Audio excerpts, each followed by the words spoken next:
Hi, everybody. Welcome to the 25th Annual Faculty Conference held by the Federalist Society. We're delighted to see so many of you here. I'm Lee Lieberman-Otis. I'm the Senior Vice President of the Society and the Director of our Faculty Division. We have a number of exciting panels coming up, and so I think without further ado, let me turn things over to our moderator, Dale Carpenter. Well, hi. Thank you for having us today. I'm delighted to be back at the Federalist Society Annual Faculty Conference. Everybody can hear me, I assume? Not a problem? Good. We have today a discussion about a very important recent Supreme Court decision from last summer, one that involves issues of anti-discrimination law and of free speech issues, in particular the First Amendment. And we have with us a couple of very distinguished panelists who have given a great deal of thought, consideration to these issues, and I know we are all eager to hear from them. I am Dale Carpenter. I teach at SMU Law School. Before that, I taught at the University of Minnesota Law School for many, many years. Let me give you a brief overview of how we're going to proceed. First, I'm going to offer a very brief, I hope, description of the case or the controversy in 303 Creative, and also a very brief, again, overview of the decision that the court handed down. After that happens, I'm going to ask each of our panelists to offer a roughly 8-minute or so overview of their reactions to the decision. And then after that, I'll ask each of them to respond to the other's initial presentation. And then I've got about 1 million questions for each of them, so we'll see how far we get with my list. And then we're gonna try to leave at least 15 minutes, I hope, for some audience questions. So this will be you talking to us or asking us questions, asking our panelists questions. So I hope you'll be thinking of things you might want to ask when that time comes. We're supposed to last no more than an hour, and so we're going to try to stay on time with this. Some background on this decision, 303 Creative versus Elenis. Lori Smith wanted to expand her graphic design business in the following way.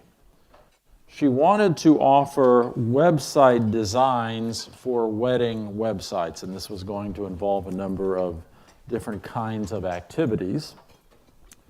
But before she did that, she had some concerns based on Colorado law that the law might effectively compel her to create wedding websites for marriages to which she had some kind of objection. Marriages that she objected to based basically on her biblical view of the proper role and understanding of marriage, and that included a view that marriage was only to be between one man and one woman. And so before she expanded her business to offer these wedding websites, she wanted to get some clarity on what her rights would be, and she enlisted the help of the Alliance Defending Freedom, which ably helped her throughout this litigation. And she made the argument that she should be able to bring this action in federal district court, sort of pre-enforcement action, based on her credible fear that she would in fact be subject to investigation by the Colorado Civil Rights Commission under the anti-discrimination law and public accommodations, which covered businesses like this, at least potentially.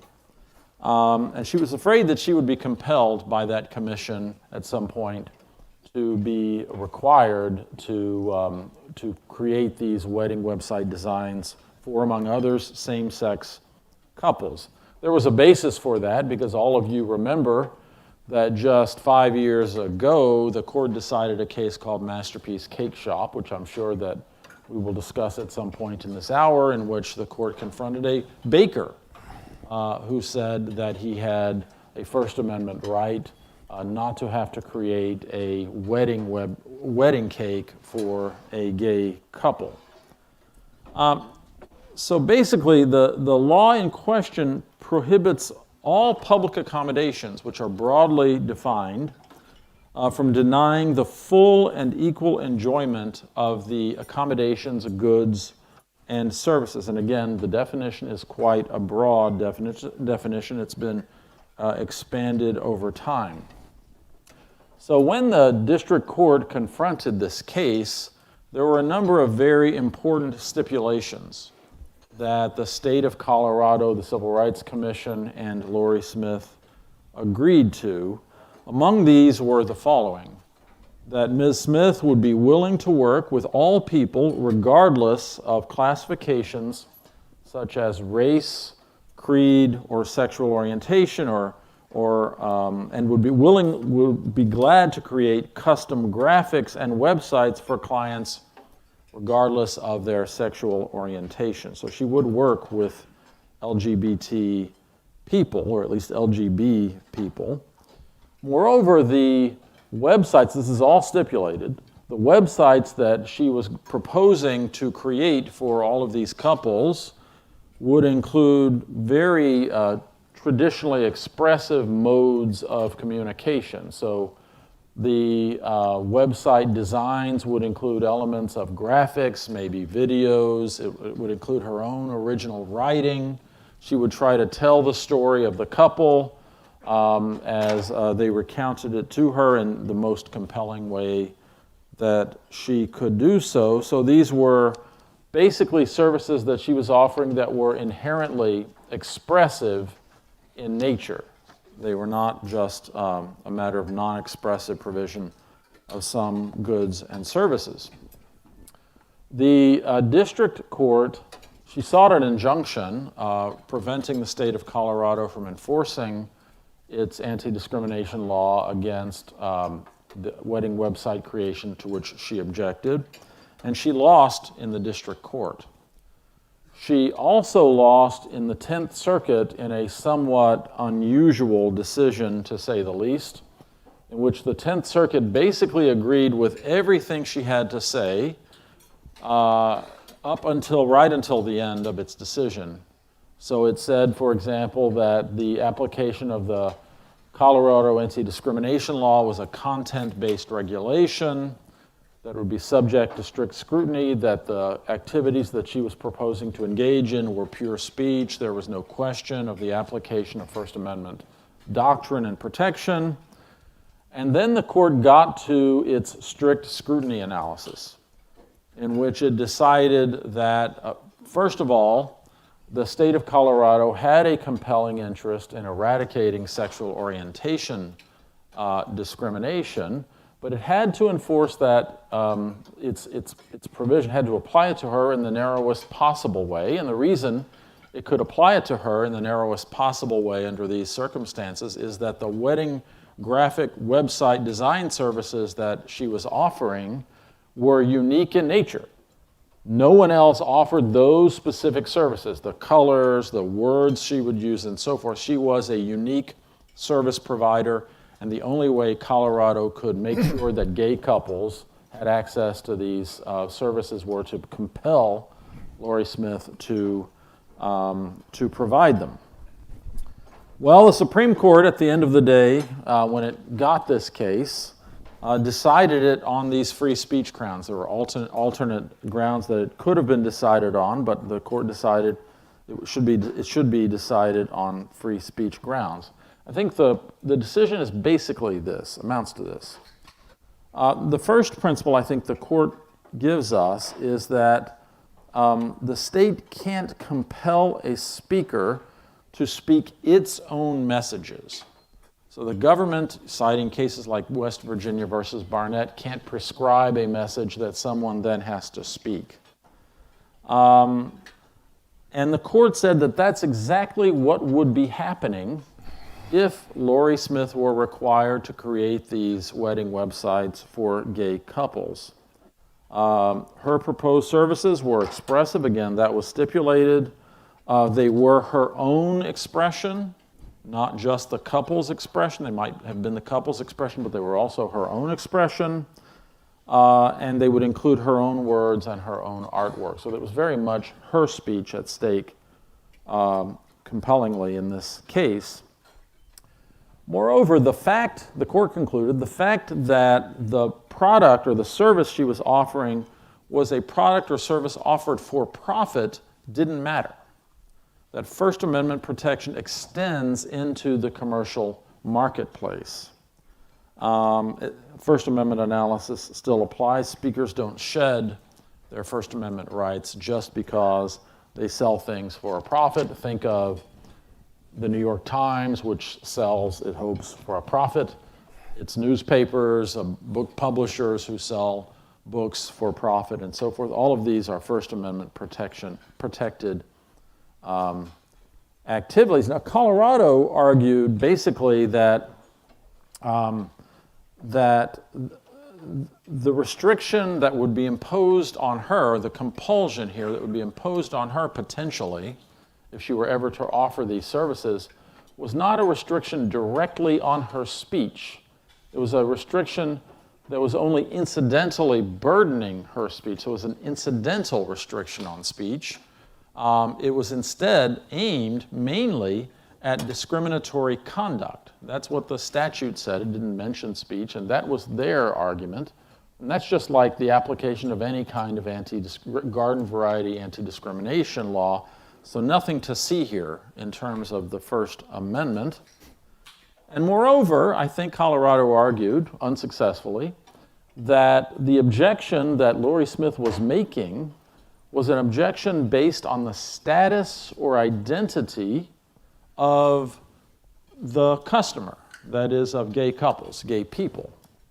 And it was not just based on some kind of message to which she objected. And status-based objections count as discriminatory conduct. They aren't protected by the First Amendment. Obviously, the court did not agree with that and concluded that this was very much a substantial burden on her First Amendment protection. There's aspects of this decision I know we're going to talk about that are a little bit unclear as to exactly what the court's analysis was in this case. But I want to turn now to our panelists. And first I'd like to turn, if I may, to Amy Sepinwall.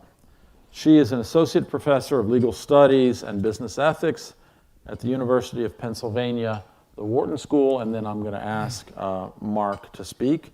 Mark is the Frederick A. Whitney Professor of Contract Law and director of the Mattone Center for Law and Religion at St. John's University School of Law, and we're delighted to have both of them. So Amy, if you'd offer your thoughts first, I'd appreciate it.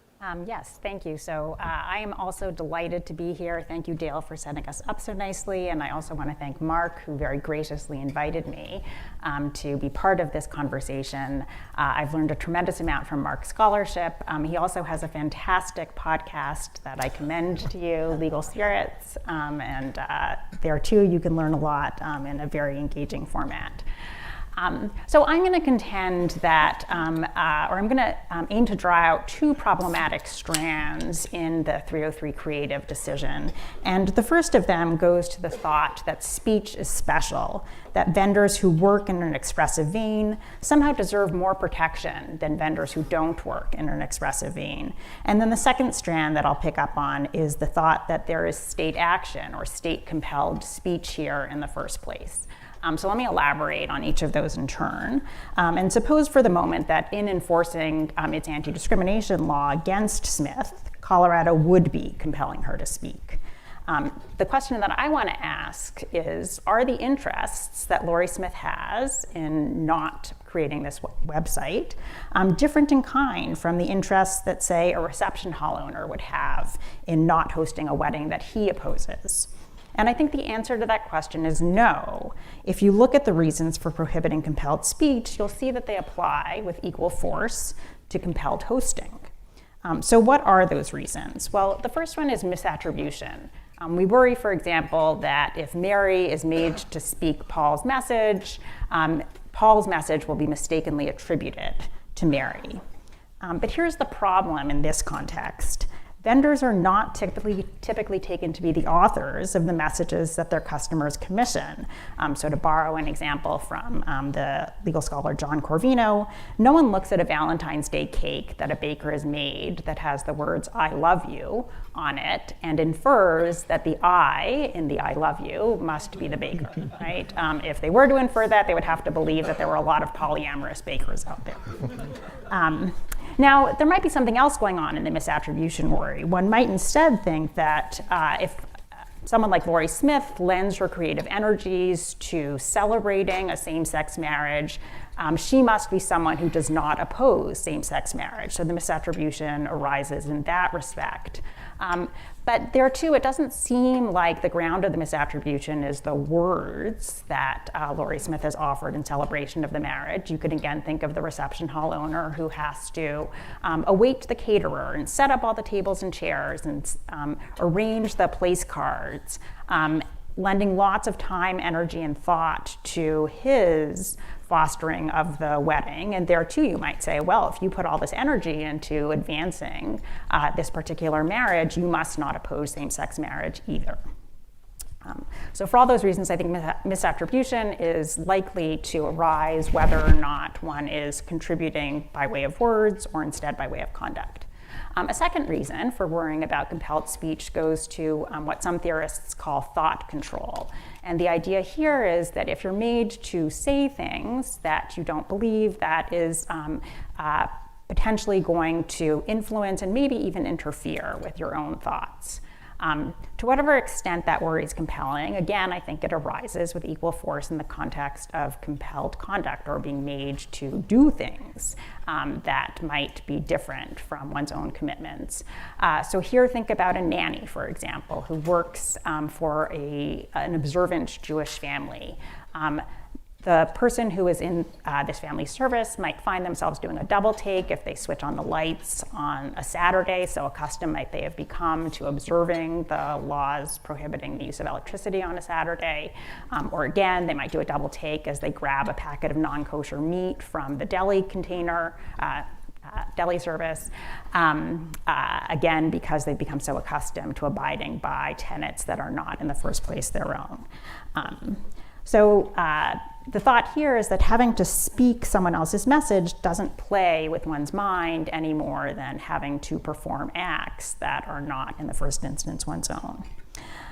The last set of concerns that theorists who worry about compelled speech raise goes to co-optation, or the idea that one's being used as a conduit for someone else's message or someone else's project. And here I think co-optation is an idea that straightforwardly applies whether one is co-opted through one's speech or through one's conduct. So having to host a white supremacist banquet in one's reception hall is surely going to feel at least as bad as having to print out the invitations for that event. And designing the invitations for the banquet might involve more focused attention on the event than would merely printing them out, but so too would having to hang up, let's say, the neo-Nazi paraphernalia or set out each of the swastika emblazoned napkins that the supremacist group has supplied. The general concern about co-optation is a concern about not having one's labor serve an end that one opposes, and that concern arises whether one's labor is creative or instead physical. And I worry that thinking that creative or expressive labor somehow involves more co-optation than non-expressive labor ends up just indulging a kind of unbecoming elitism. It privileges people who do skilled work relative to those who don't. So all of that leads me to the thought that the interest that the website designer has isn't an interest in not speaking in the first instance, it's an interest in not fostering. It's just that the wedding website designer can opportunistically shoehorn her objection into the free speech clause because she happens to work in words. She claims the protections of the free speech clause for a non-speech interest. Now, suppose I'm right. Suppose I'm right that the interests at stake for both the expressive and the non-expressive wedding vendor are exactly the same. That's an insight that, of course, can cut in one of two ways. It can cut in favor of not allowing exemptions for any of these wedding vendors, or instead, it could cut in favor of allowing exemptions for all of them. So let me say a few words about why I think that second implication, that no wedding vendor should be made to provide services for weddings they oppose, is misguided. If one were to go down that route, it would undermine not just public accommodation laws, but all laws that restrict conduct. So take, for example, someone who opposes speeding restrictions, and they oppose speeding restrictions on the ground that everyone should have the experience of the freedom of the road. That person may wish to speed, not only so they themselves can experience the pleasure of speeding, but also to refrain from fostering the government's project of limiting fast driving. But if one doesn't have to comply with the law because it would have one foster a project one opposes, again, the project of reducing speed on the roads, which interferes with this great experience of living out the freedom of the road, then one would be permitted to flout speeding laws with, of course, the effect of endangering and likely injuring others. And the more general point is that it can't possibly be that one has a general right not to obey laws that would recruit someone into supporting projects that they oppose. And if that's all that's going on in the wedding vendor cases at the end of the day, if what they're really about is protecting people from having to support projects they oppose, then I think that none of them should be entitled to an exemption. They all have to obey the law. All right, let me turn to the second reason for thinking that the court mistakenly saw 303 Creative as a compelled speech case. And the general thought is this: in applying Colorado's anti-discrimination law to Lori Smith, it's not the state that's compelling her to speak. Or again, I don't think that there is state action here. And to see this, consider the analogous case of employment. So suppose you have a black person who wants a job, he applies for the job, and it turns out that the employer is racist, so the employer refuses to hire him. The black applicant sues and wins under Title VII. The question then is, does the state's enforcement of Title VII against the employer entail that the state compelled the employer to hire that person? Of course it doesn't. Title VII removes a permission. It removes a permission the employer otherwise had, namely a permission to enact his biased hiring preferences. But it doesn't compel the employer to hire anyone in particular. And by the same token, Colorado's anti-discrimination law doesn't compel Smith to say anything. Like Title VII, the anti-discrimination law removes a permission that Smith otherwise had, namely a permission to enact her biased customer preferences. But it's not compelling her to say anything in particular. The speech that she has made to put on her website is the couple's speech, not the state's speech. Now, as you know from Dale's summary, that is, of course, not how the Supreme Court saw the case, and we now have to wade through the scope of 303 Creative's application. What exemptions is it going to license? What tests is the court going to use in answering that question? And I look forward to discussing that and much more in our remaining time. Thank you. Thank you. Mark. Great, thank you very much. Well, I want to thank FedSoc for asking me to be on the panel, and also I want to thank my fellow panelists, and thanks especially to Amy for joining us and for those kind words about legal spirits. Now you have to come on as a guest. I would love that. Well, you have all these witnesses who heard Yes, you, so exactly. you'll have to come on now and do that. So I'd like to just mention three aspects of the court's decision that appear significant to me, and these are going to go from narrower to broader, at least as I see them. The first is the applicability of strict scrutiny to state compulsion of speech. Dale mentioned a little bit about that at the end. The second is the distinction between providing goods and services on the one hand and expressing a message on the other. And the third, what I find the most interesting, is the distinction between discriminating based on status and discriminating based on message, which I think is the kind of broadest implication of the case. Okay, so first, the application of strict scrutiny. It's Hornbook law that the state can violate the First Amendment by compelling speech as well as by restricting speech. And this makes sense, whatever one understands the point of the First Amendment to be. Forcing people to say things that they don't believe is just as much an affront to human dignity as requiring them to remain silent, maybe more so. And speech compulsions can distort politics and culture just as much as speech restrictions can. It's Hornbook law, too, that speech compulsions, like speech restrictions, are subject to strict scrutiny. The measure survives review if the state has a compelling interest and has chosen the least restrictive means of achieving that interest. And as Dale said, in 303 Creative, the 10th Circuit applied strict scrutiny and held that Colorado's public accommodations law survived. But in the Supreme Court, the justices skipped past that step. That is, they didn't go through an explicit means-end analysis. Rather, the justices in the majority spoke as though speech compulsion is a per se violation of the First Amendment. Colorado sought to put Ms. Smith to a choice, the court said. She could either speak as the state demanded or face sanctions for expressing her own beliefs. I'm just going to quote now. Justice Gorsuch wrote, "Under our precedents, that is enough, more than enough, to represent an impermissible abridgment of the First Amendment's right to speak freely."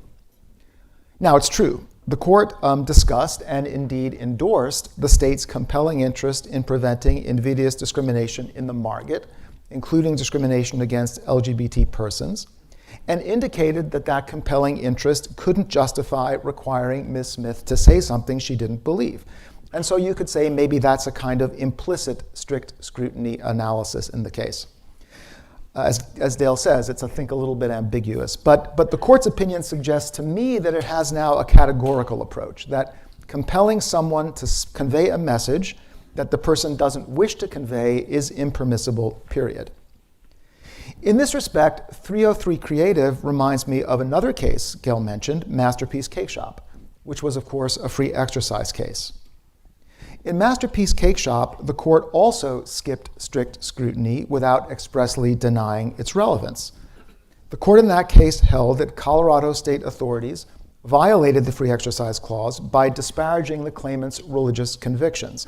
And there were questions at the time, well, does this mean that's now a categorical thing? And a few years later, in a footnote in the Coach Kennedy case, the court made clear that it is a categorical thing, that strict scrutiny, in fact, doesn't apply in such circumstances. Expressions of animus towards a claimant's religion amount to per se violations of the free exercise clause. So we'll see. Maybe we're going to see something similar in the free speech context. Perhaps in a future case, the court will make explicit what seems to me implicit in 303 Creative, namely that compelling speech is a per se violation, and you don't have to go through the strict scrutiny analysis. Okay, that's the first point. Second point, about goods and services versus speech. So this is obviously a key distinction in 303 Creative. It's the very first sentence of Justice Gorsuch's opinion, this distinction, and obviously it's a key point of contention between the court and Justice Sotomayor, and Amy's already mentioned it this morning. So it was common ground in the case that Colorado could constitutionally forbid discrimination with respect to the provision of goods and services, since that would amount to a regulation of conduct rather than speech. But the court perceived the Colorado law as a regulation of pure speech, not conduct. And so, notwithstanding Justice Sotomayor's dissent, the court said this isn't a matter of regulating conduct, this is a matter of regulating speech, and so that makes it totally different. And I think that conclusion does follow from the stipulations that Dale mentioned in his introduction. Most importantly, Colorado stipulations that Ms. Smith's website would be, quote, expressive in nature, and in addition, would express her own views. Those stipulations made it unnecessary for the court to spend a lot of time on the distinction between regulating speech and regulating conduct, but that is a central distinction that drives the case. I think the court seems content to leave it to the lower courts to develop the law in this area, and I don't think it will be all that difficult for the lower courts to do so. As the court says, I'm quoting again from 303 Creative, there are no doubt innumerable goods and services that no one could argue implicate the First Amendment. For example, as Dale points out in his amicus brief in the case, limousine drivers, hotel operators, and caterers can't plausibly argue that they engage in speech when they provide their goods and services in connection with a wedding. Maybe florists are a closer case. Maybe those cases are closer than I think. But leaving it to the lower courts to figure it all out and draw lines in a common law fashion seems to me entirely unexceptional, and I would say unexceptionable. Okay, that's the second point, goods and services versus speech. Third point, which I think is the most interesting, and I think is the most neuralgic, actually, with respect to 303 Creative. The court in 303 Creative stressed repeatedly that Ms. Smith was not planning to discriminate based on status, that is, based on her customers' status, particularly as LGBT persons. Now again, the stipulations made that easy for the court because Colorado stipulated, Dale mentioned this, that Ms. Smith would provide services without regard to her customers' sexual orientation or gender identity, as long as those services would not require her to express a message at odds with her convictions, and also that she applied that rule to all customers. Ms. Smith would not produce content that contradicted biblical truth as she saw it for anyone. As a result, the court said the case didn't involve status discrimination at all. Ms. Smith planned to discriminate based on the message, not on the customer. Now, the dissent, of course, mocked that distinction. Who else besides a gay couple would request a website for a gay wedding? Justice Sotomayor asked. And what gay couple would ask for a website for a straight wedding? Obviously, Justice Sotomayor argued, refusing to design websites for same-sex weddings was equivalent to denying service to gay people based on their identity. To my mind, there's something to this objection, but it goes too far. It is possible to distinguish between the support for same-sex marriage and the identity of the person who supports it. In fact, just a few years ago, the UK Supreme Court drew exactly that distinction in ruling that a baker's refusal to bake a cake with a pro-same-sex marriage message didn't violate UK anti-discrimination law. Justice Gorsuch actually cited this case, Asher's Bakery from 2018, in a footnote in his opinion. In the English case, in the British case, the baker's objection, the court said, was, quote, to the message, not the man. And so the baker was not engaged in illegal discrimination. Now that seems a logical distinction to me. In fact, I'd go further. It seems to me a necessary distinction, never more than now. As everyone knows, American society is deeply divided on many issues. More and more, as a culture, we refuse to distinguish between a person's convictions and his or her identity. We take people to be what they believe.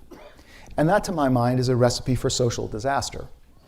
It's only by distinguishing between what people believe and who they are that we can get along at all, especially in an increasingly pluralistic society. Otherwise, every disagreement about political, religious, and philosophical convictions becomes dangerously personal and virtually impossible to negotiate. Now, I don't mean to deny the affront that a gay couple perceives, where a designer tells them that she will not create a website for their wedding out of religious conviction. I'm sure the offense is quite deep, as it would be for an evangelical Christian who is told a baker won't bake her a cake that says Jesus saves for a confirmation ceremony, or a Trump supporter who learns a videographer won't create a commemorative video for a MAGA rally.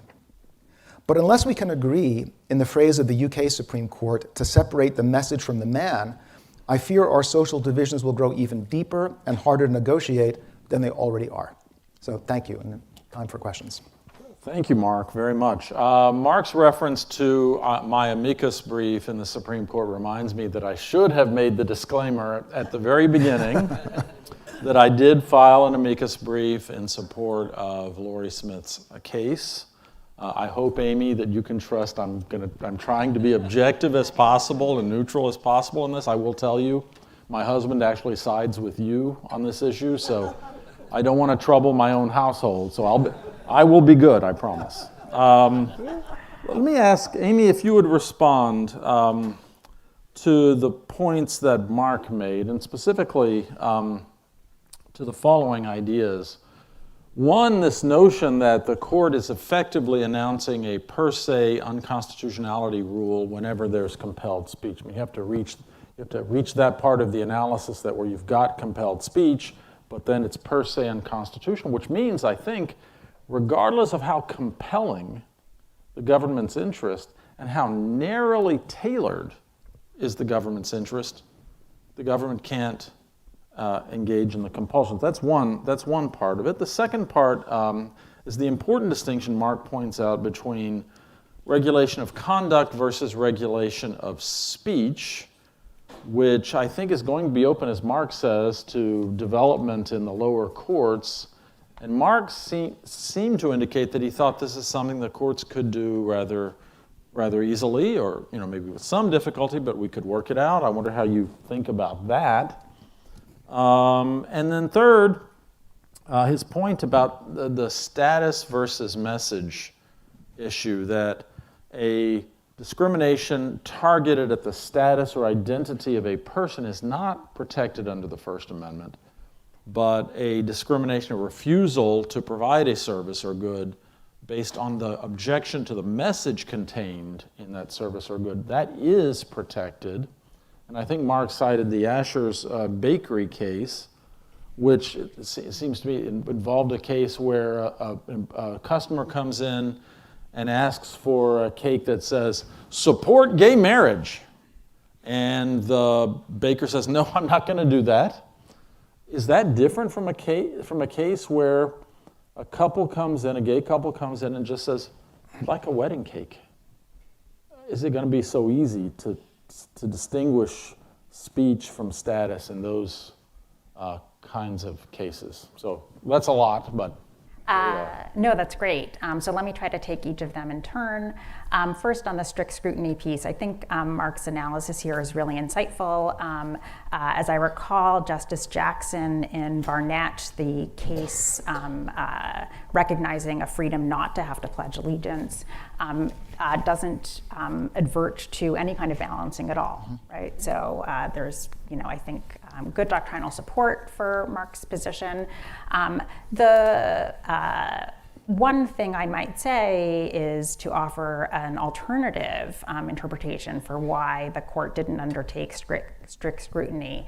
And I think that one can identify within Gorsuch's opinion the thought that what Smith is refusing to do is offer a particular product.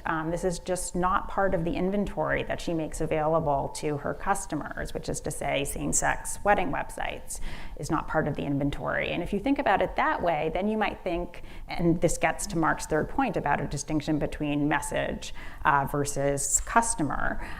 If you think that all that she's refusing to do is to sell a product and she wouldn't sell that product to anyone, then it's not even clear that Colorado's anti-discrimination law applies. So maybe this will be made more concrete by appeal to a different kind of example, but suppose that you have a generic butcher and a kosher customer walks into the generic butcher and asks for kosher meat. If the butcher says, "I'm sorry, I can't serve you," no one would think that that was an identity-based refusal. We would just see it as, look, kosher meat is not part of what this particular vendor offers. And again, if you think that same-sex wedding websites are not part of what Lori Smith offers, then you might not even need to get to strict scrutiny, because you might think CADA doesn't apply in the first instance, and Colorado, in fact, had conceded that CADA is not aimed at compelling vendors to sell products that they wouldn't sell to anyone and everyone. The second point, how might we distinguish the kinds of goods and services to which 303 Creative might apply going forward? And here I want to actually borrow Dale's, I think, very wise way of thinking about this. And so you can correct me if I get this wrong, but I think that the proposal you've offered is to restrict 303 Creative to vendors who create customized and expressive products, and where the vendor's objection to the message is going to be contained in the product itself. And that second piece, I think, is really important, that it's not just that it has to be creative and expressive, but that the actual message is going to advance the project that one opposes. And it's a very useful qualifier because it helps to distinguish between some of the parade of horribles that others worry about. So Andy Koppelman, for example, worries about the caterer who likes to arrange the ribs on a plate in a particular geometric pattern for every different person who is being served ribs, right? So that person is obviously doing something creative and expressive, but of course the pattern of the ribs is not going to advance a marriage in the way that a wedding website is going to advance a marriage. So, I think that it's a useful way of creating a stopping point, and it's a stopping point that has particular significance. I would say that what's significant about the fact that the particular creativity and expression goes to advancing the product speaks to the concerns that I offered at the beginning of my remarks, right? That what we care about is not making people support projects they oppose, whether they're doing so through creative work or through some other kind of work. The last piece, the message identity distinction, is something that I worry about. And I worry about it because I think it's unstable and maybe even illusory. So the baker who refuses to put the words mazel tov on a cake, is that baker objecting to the message or objecting to the Jewish identity of the customer who requests the cake? Or again, Laurie Smith describes same-sex marriage as marriage that is not true. So suppose you have a graphic designer who believes that when African Americans go to college, it's only because of affirmative action, such that their degrees are in some sense not true, right? That somehow or other these are not earned distinctions. So that when a Black customer walks into the store and asks for a graduation notice, the graphic designer refuses to create any such notice because, again, it's not true. Is that a refusal that's based on the message, or is it a refusal that's based on status or identity? I have a lot of trouble grappling with getting a handle on the distinction in problematic cases, which isn't to say that it won't exist in some cases. In the MAGA case, it might well exist, but I think as a blanket rule, it's liable to get us into trouble. All right, well, thank you. And Mark, I wonder if you might respond to the couple of points that Amy made in her opening. Especially, so the 2 points were, as I recall, that expressive vendors really don't deserve any more protection than non-expressive vendors. And there's no reason to think, because some of the same values that we think of in both contexts are basically the same, or they're roughly the same. So they don't deserve greater value. And is the answer to that just that, well, the First Amendment makes speech special, and so that's why they're preferred, or is that enough of an answer? That's one. And then the second was, I think Amy put this in terms of state action. There's no state action here. I think you could describe it that way, although we know that when the government makes civil liability rules available in ways that can be used by private parties to suppress speech values, that is a kind of state action. Think of New York Times versus Sullivan and all the rest of these cases. But I think the deeper point that she's making, Mark, is that the government's actually not prescribing a message. So there's no direct or substantial burden on the speech as such. It's more of an incidental restriction. It really is an incidental restriction because it's not writing any messages for her. So it's not West Virginia versus Barnett, where the government writes a script and then makes these school children recite the script. That's not what's going on here. So it's not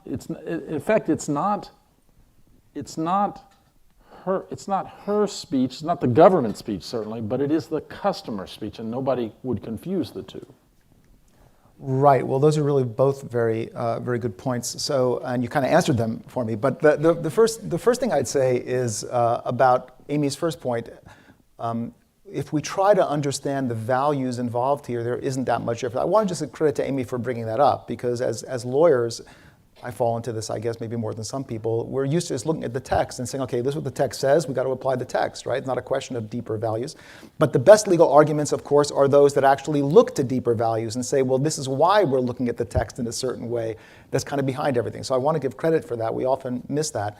But my answer will be, I have twofold answer. One is the lawyer's answer, which is, well, the First Amendment says free speech. And the way Amy is eliding these things would tend to collapse the distinction between speech and conduct generally, right? And if we collapse the distinction between speech and conduct generally, well, then you can't apply the free speech clause at all, and that can't be right. It cannot be the case that the free speech clause just doesn't mean anything because speech itself is so vague a term. So that's kind of a cheap lawyer's answer. But the deeper answer, I would say, is I think that there probably are distinctions here. There are intuitive distinctions between conduct and speech. I mean, I think, I teach contracts in another life, and a very important concept in contracts is the objective theory of communication. And I think most people looking at someone who's a caterer or a limousine driver wouldn't think that person is implicated in whatever the views of the customer are, whereas someone who is actually custom designing something that is going to express a message is. So that's a kind of intuitive answer, which makes me think that actually there is a real distinction between these things, not just a formal one. The second point about state action, again, I'm not sure I'm really following that distinction, because I don't know how employment law works that well, but okay, they're not requiring Ms. Smith to say something, but they are going to require her to pay a big fine, and they are going to require her to go to training. And it strikes me that is state action, right? So I'm not sure why this wouldn't be state action. Okay, they're not giving her a script, but they're making her do other things. So I'm not sure I'm following that objection, actually. I wonder if I might, because in the interest of time, I wonder if I might ask you to respond to what each of the opinions said were the hard cases that would result if your position prevailed. So I'll start, Amy, with you. So this is from Justice Gorsuch's majority opinion. If Lori Smith doesn't win this case, doesn't win on the speech compulsion, then Gorsuch says governments could force an unwilling Muslim movie director to make a film with a Zionist message.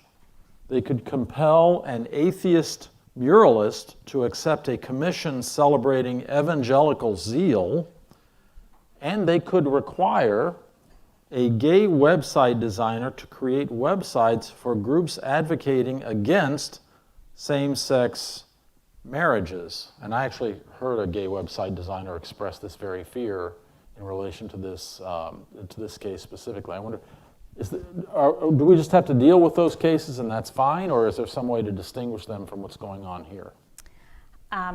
So here's where I think it's a problem that Justice Gorsuch papers over the distinction between fine artists on the one hand and commercial artists on the other.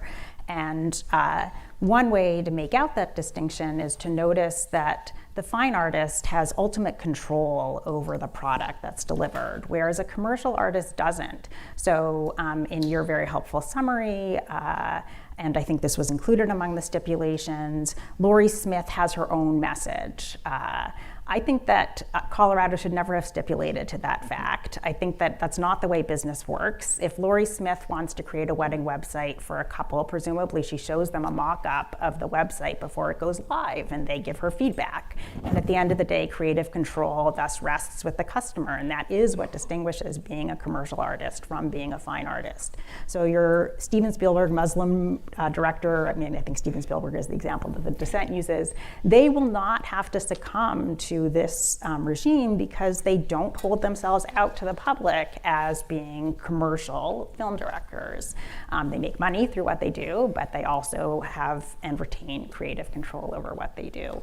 I think there was maybe a second part to this that I've now... Oh, there's the gay graphic website designer who doesn't want to create messages for opponents of same-sex marriage. The other thing to note is that public accommodations laws typically identify protected categories. So it would have to be the case that the reason for which someone wanted a website opposing gay marriage was because that was intimately tied to a particular protected identity. So it couldn't just be like a secular person, because you could refuse service to a secular person who doesn't belong to a protected category on any ground whatsoever. Suppose they said they opposed gay marriage on religious grounds. Right.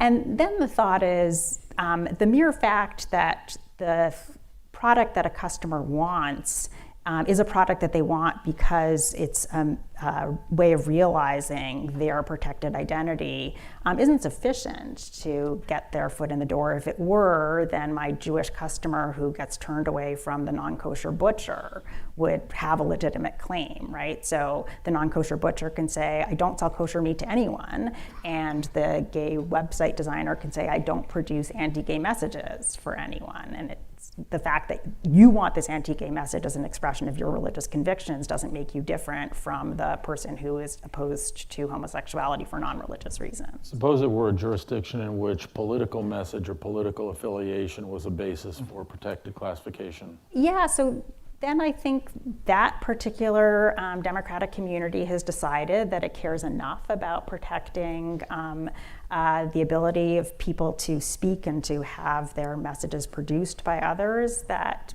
that would end up trumping, and you just have to go along with the decision of your political community. So Mark, let me ask you a couple of the presumably hard questions that came up in the Sotomayor dissent. A website designer, if Lori Smith prevails, a website designer could equally refuse to create a wedding website for an interracial couple. There's nothing in the analysis of the opinion, is there, that limits the application of this doctrine, the speech compulsion doctrine, to sexual orientation or to gay marriage. Doesn't limit it to marriage, doesn't limit it to sexual orientation. Why couldn't it apply to race, sex, religion, whatever? So interracial marriage, same set of circumstances, and you don't have to have a religious grounding for a free speech objection. And then there's this other one that I thought was particularly poignant, and I just want to read it. This is from the end of Justice Sotomayor's opinion. Now hear the story of Cynthia and Sherry, a lesbian couple of 13 years until Cynthia died from cancer at age 35. When Cynthia was diagnosed, she drew up a will which authorized Sherry to make burial arrangements. Cynthia had asked Sherry to include an inscription on her headstone listing the relationships that were important to her. For example, daughter, granddaughter, sister, and aunt. After Cynthia died, the cemetery was willing to include those words, but not the words that described Cynthia's relationship to Sherry, beloved life partner. Yeah. What happens in those interracial marriage and cases like this where there does seem to be speech? Yeah, so I guess if I begin by saying, first of all, that with respect to all of these sort of parade of horribles arguments, I mean, look, this is the nature of law in a way, and there's no escaping judgment when it comes to law. And there are going to be particularly difficult cases. That's not unique to this context. That's the case of every context in law. I mean, that's why we have the adage, hard cases make bad law. So I don't think it's, I mean, the objection is not specifically to this context. I think it's an objection generally to how we can apply law in circumstances that make us cringe. So that's the first, I guess, avoidance strategy I would have to answering your question. That's the first thing. With respect to interracial things, look, I see the point here. I mean, the court has said in other contexts that race is just different in America based on the long history of de jure segregation and oppression. And I suppose you might say that race is different in this context too for that reason, but I'd want to think about that some more. But that's my first reaction. But you said it would be per se unconstitutional. I know, I said that. There would be no strict I know, scrutiny. I did say that. I am aware of that, and that is, I think that is a problem. I agree with you, and so. As I say, my first answer is, well, that's the nature of judgment calls, and it might be that given the fact that race is a uniquely neuralgic category in American law, and the court has said this, by the way, the court has suggested in other contexts that race is just a different sort of thing. The second one, I agree there too. I mean, I'm not gainsaying the hurt, the justifiable hurt people feel as a result of this. But then you have to balance that against the other principle, which is, well, people shouldn't be required to say things that they don't agree with, especially because there are I imagine plenty of different vendors you could go to who would be willing to do this for you. you know? Now you might say, well, isn't that the case with race today? Thankfully, it wasn't the case with race in the 1960s. You couldn't just go someplace else. But I guess that's what I would confess, that these are difficult cases that are going to lead to a lot of pain. But there's pain both ways. There's no avoiding pain in these cases, it seems to me. Thank you very much. Well, we have definitely trespassed on the audience's opportunities for questions. Maybe we'd have an opportunity for one or two brief questions and answers if someone has one. I see one hand in the middle of the... I'm blinded by the light, as a song once said. But David Bernstein. Anyone who's familiar with my work on this would know that I'm more sympathetic to Mark's position, but shouldn't we be distinguishing between being a mere scrivener of other people's speech and creative speech? I mean, if you've got chisel on, message on the gravestone, no one thinks that that's the speech of the person who's creating the gravestone. I mean, we would take this to its logical conclusion and say, well, I'm not going to let you use my photocopy machine at Kinko's, which is a FedEx Kinko now. We don't like the message. Like no one thinks, or T-shirt. There's a T. I don't want to print your T-shirts that say gay rights or whatever, or anti-gay rights. But no one thinks that's the message of the T-shirt vendor, and it's not. He's just writing down the message someone else gives him. So even if we had a per se rule, should we distinguish between something that's actually the speech of the vendor and the vendor merely transcribing someone else's speech? Yeah, so I agree with that, which is why I didn't want to go down that path here, because I think I sort of agree with Amy, I think, on this point. I've never been terribly convinced that the wedding designer is speaking here too, just as the baker. I mean, if I go to a baker and I say, I want a cake for my mom that says best mom ever, right? No one really thinks the baker thinks my mom is the best mom ever.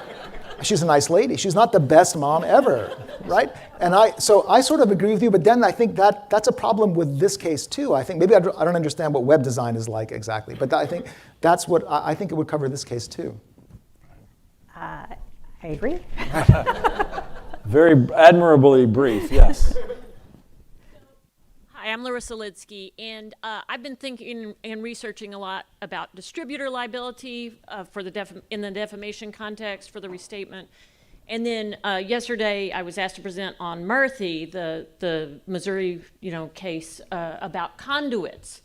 And so thinking of this as a conduit case, what might be the implications of this for the Murphy case and also for net choice about the speech interest of conduits and how they can block the free speech interest of their users? Is that directed at a particular? No. Is that you? Okay. So here I want to plead ignorance with respect to vast areas of the law. So I have a law degree. I am not a lawyer, never passed a bar exam. I never sat for a bar exam.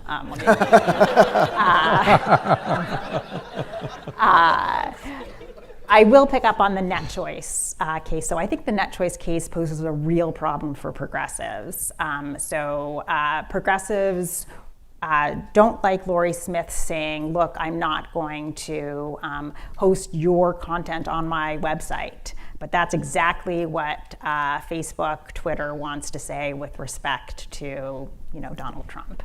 And progressives can't have it both ways. There has to be a ground of distinction, and I think it's really hard to arrive at a ground of distinction between the two cases. We have time for one more question, brief question.